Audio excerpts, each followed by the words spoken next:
Hello friends, welcome back to our channel স্বস্তি pure veg. আজকে আমরা বানাতে চলেছি এমনই একটা রেসিপি যেখানে আপনারা দেখতে পাবেন আজকে আমরা তৈরি করব চলো মশলা বেগুন ভাজা, একটি স্পেশাল রান্না। তো চলেন এটি আপনারাও বাড়িতে কিভাবে তৈরি করবেন তা দেখে নেওয়া যাক।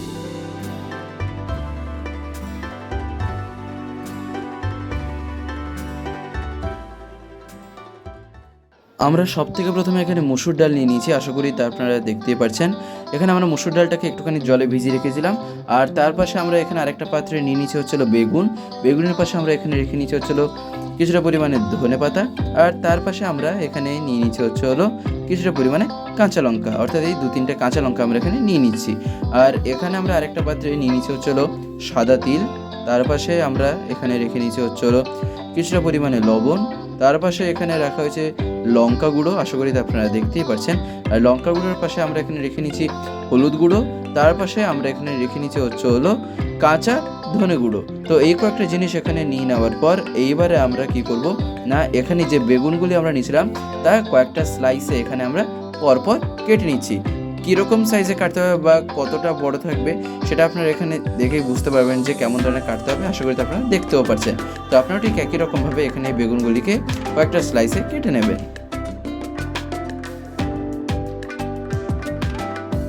আর এরপরে আমরা এখানে মসুর ডালটা এটা বেটেও নিয়েছিলাম, আশা করি আপনারা দেখতে পেলেন।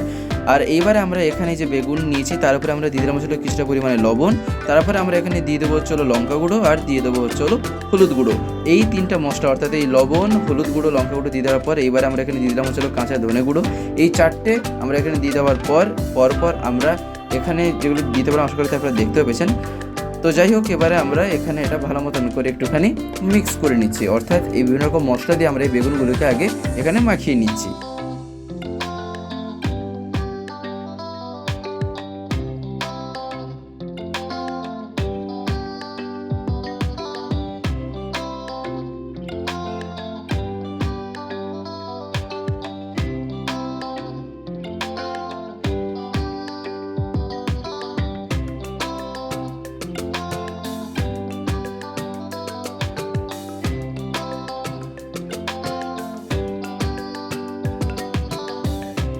তো যাই হোক, আশা করি আপনারা দেখতেই পেলেন যে বেগুনটা আমরা কীভাবে যে ওখানে আমরা বিভিন্ন রকম মশলা দিয়ে যে মিক্স করে নিলাম। আর এবারে আমরা এখানে যে মসুর ডালটাও যে বেটে নিচ্ছি তাতে আমরা এখানে লবণ আর এই বলতে পারেন হলুদ গুঁড়ো, লঙ্কা গুঁড়ো, কাঁচা ধনে গুঁড়ো আর সাদা তিল, এই সব কিছু আমরা এখানে এই মসুর ডাল বাটাতে দিয়ে দেবো।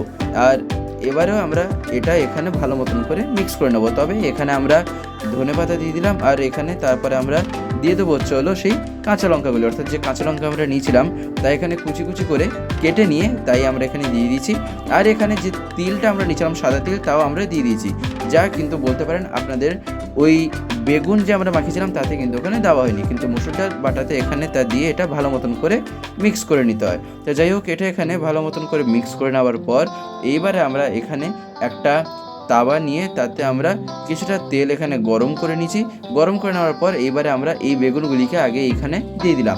এখানে কিন্তু একটা কথা মাথায় রাখতে হবে, মসুর ডাল বাটাটা আমরা কিন্তু এখানে প্রথমে দিইনি, আগে এখানে আমরা এই বেগুনটা এখানে দিয়ে দিলাম। আর দিয়ে দেওয়ার পর এইবারে আমরা এটা খানিকক্ষণ একটুখানি ঢেকে রাখলাম। তারপরে আমরা ঢাকনাটা তুলে নিয়ে এখানে বেগুনটাকে একটুখানি উল্টে দিলাম।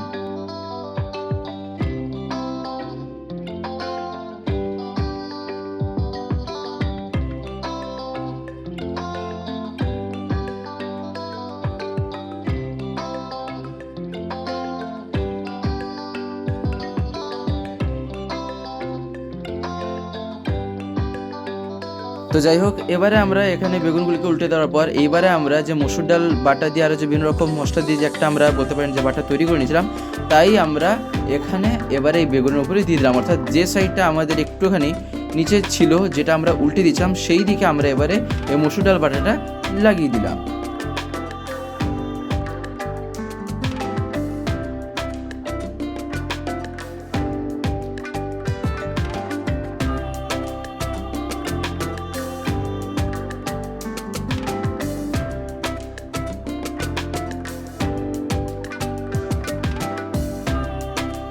তো যাই হোক, এখানে সবকটা বেগুনে এই মসুর ডাল বাটাটা লাগিয়ে দেওয়ার পর এইবারে আমরা এখানে ঢাকনাটা দিয়ে দিলাম। আর এখানে ঢাকনা দিয়ে দেওয়ার পর প্রায় কিছুক্ষণ আমরা রেখে নিলাম, বলতে পারেন 4-5 মিনিট মতন রেখে নিলাম। তারপরে আমরা এখানে এই ঢাকনাটা তুলে নিয়ে এইবারে এটাকে আবার একটুখানি উল্টে দেবো।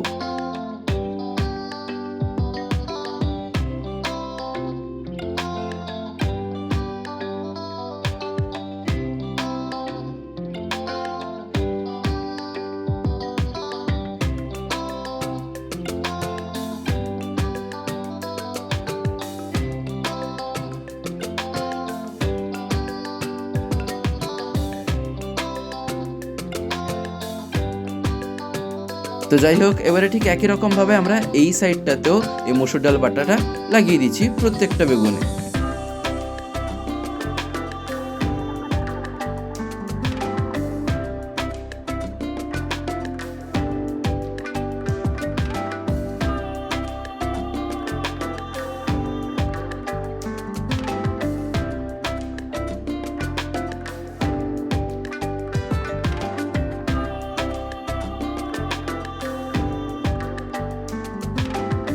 তো যাই হোক, এখানে সবকটা বেগুনে মসুর ডাল বাটা লাগিয়ে নেওয়ার পর এইবারে আমরা এখানে ঢাকনাটা দিয়ে দিলাম।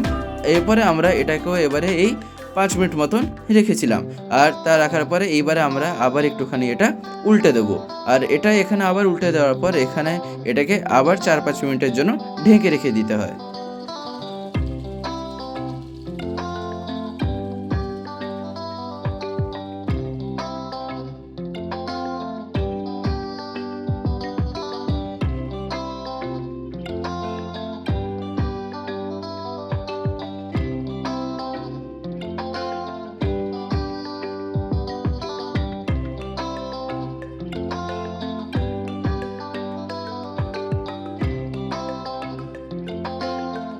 তো যাই হোক, আশা করি আপনারা দেখতেই পেলেন যে এখানে আমরা এটা যে উল্টে দিয়ে যে ঢেকে দিলাম। আর এইবারে আমরা আবার এই ঢাকনাটা তুলে নিলাম, অর্থাৎ এই 5 মিনিট পরে আমরা ঢাকনাটা তুলে নিয়ে এইবারে আমরা এখানে এটাকে আবার একটুখানি জাস্ট এদিক ওদিক করে একটুখানি নাড়িয়ে নিচ্ছি। তারপরে আমরা এটাকে একটা পাত্রে বা বর্তমান একটা জায়গায় এটা আমরা তুলে নেব।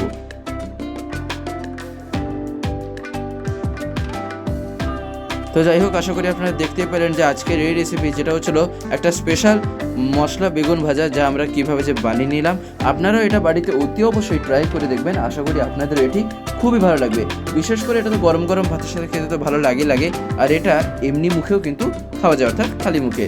তো যাই হোক, আজকের এই ভিডিওটা এবার আমি এখানেই শেষ করব। শেষ করার আগে আপনাদের কাছে একটি কথাই বলবো, যদি আজকের এই ভিডিওটি আপনাদের ভালো লেগে থাকে তাহলে একটি লাইক করে দেবেন, সবার ভিতরে শেয়ার করে দেবেন, কেমন লাগলেও নিচে একটি কমেন্টে লিখে জানাবেন। আর যদি চ্যানেলটিকে এখনো সাবস্ক্রাইব করে না থাকেন তাহলে অতি অবশ্যই চ্যানেলটিকে সাবস্ক্রাইব করে পাশে বেল আইকন প্রেস করে অল করে রাখতে একেবারেই ভুলবেন না। আরও এরকম বিভিন্ন নতুন এবং ইন্টারেস্টিং রেসিপিস সবার আগে পাওয়ার জন্য।